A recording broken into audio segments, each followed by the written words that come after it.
بسم اللہ الرحمن الرحیم نحمدہ ونصلی علی رسولہ الکریم۔ حضرات علماء کرام، بزرگان ملت، برادران عزیز، آپ قبل دوپہر سے تشریف لائے ہوئے ہیں اور اس سالانہ مجلس جو مجلس ذکر حسین کے نام سے ایک طویل عرصہ سے جاری ہے اس میں شریک ہیں۔ برادرم سید محمد معاویہ بخاری صاحب اور ابھی آپ نے عزیزی مفتی صبی الحسن کی گفتگو، بخاری صاحب کی گفتگو، معاویہ شاہ صاحب کی گفتگو تاریخ و سیرت کے حوالے سے اپنے والد گرامی اور ہمارے مربی و محسن حضرت سید ابو معاویہ ابو ذر بخاری کی یاد انہوں نے تازہ فرمائی۔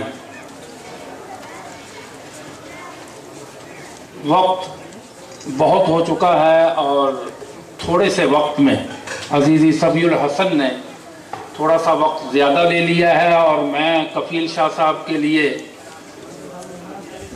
گفتگو کو اور مختصر کر کے یہ لیٹ نکالتا ہوں۔ بغیر کسی تمہید کے اور تمہیدی کلمات کہے بغیر جو کچھ ہم اس عنوان پر کرتے چلے آ رہے ہیں یہ ہمارے عقیدے کا حصہ ہے، اور عقیدے کا اصطلاحی مفہوم ہم نے اپنے بزرگوں سے جو پڑھا سنا وہ چھپا کے رکھنے کا نہیں، اظہار کا ہے۔ چھپا ہوا غار میں کسی اور کا ہے جو نکلے گا اور ان کو حق بتائے گا۔ ہم پر خاتم المعصومین جناب محمد کریم صلی اللہ علیہ وسلم کی ختم نبوت اور ختم رسالت کے صدقے ہر چیز عیاں ہو چکی ہے،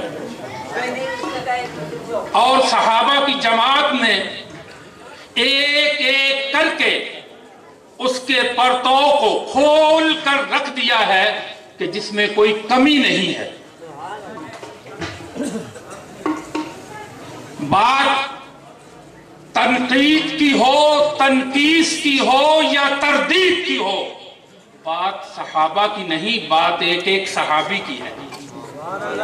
یہ کہنا کہ جماعت صحابہ کرام اور حقیقی جماعت صحابہ کرام، دشمن اس میں مغالطہ دیتا ہے۔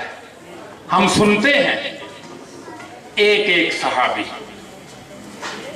ابو بکر سے لے کر عمر، عثمان، علی، حسن، معاویہ، مغیرہ بن شعبہ اور مروان بن الحکم تک کسی ایک صحابی پر بھی تنقید کرنے والا ہم سمجھتے ہیں کہ وہ بھٹکا ہوا ہے،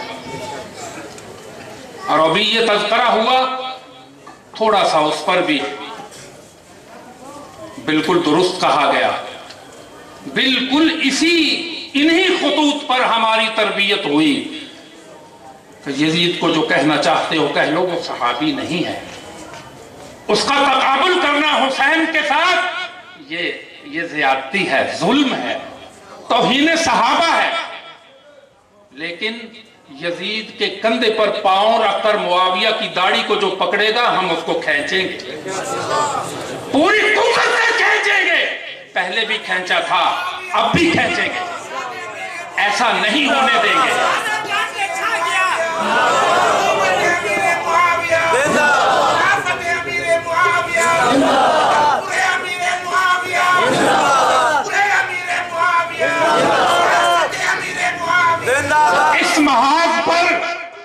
اس محاذ پر ہماری لڑائی دشمن سے ہے، منکر سے ہے۔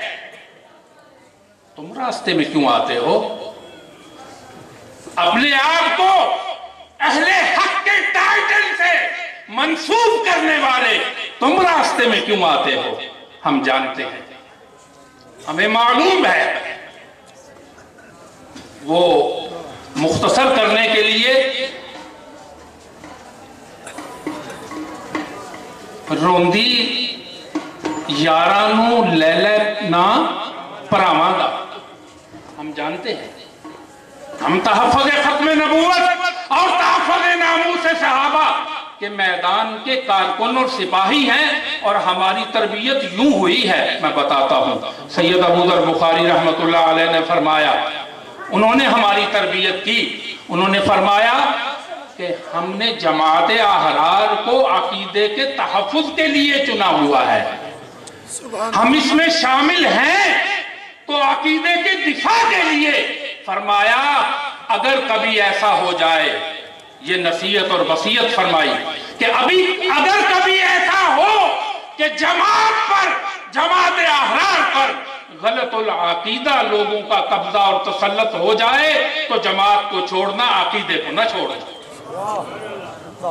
اگر ایسا ہے جس جماعت کو ہم نے اپنا خون جگر دے کر پھر نئے سرے سے، نئے عزم، نئے حوصلے کے ساتھ جس کو پھر سے ہم نے منظم کیا ہے، اگر ہم اس کو عقیدے کے لیے چھوڑ سکتے ہیں تو اہل حق کے نام سے منسوب ہونے والے بیچارے کیا ہیں؟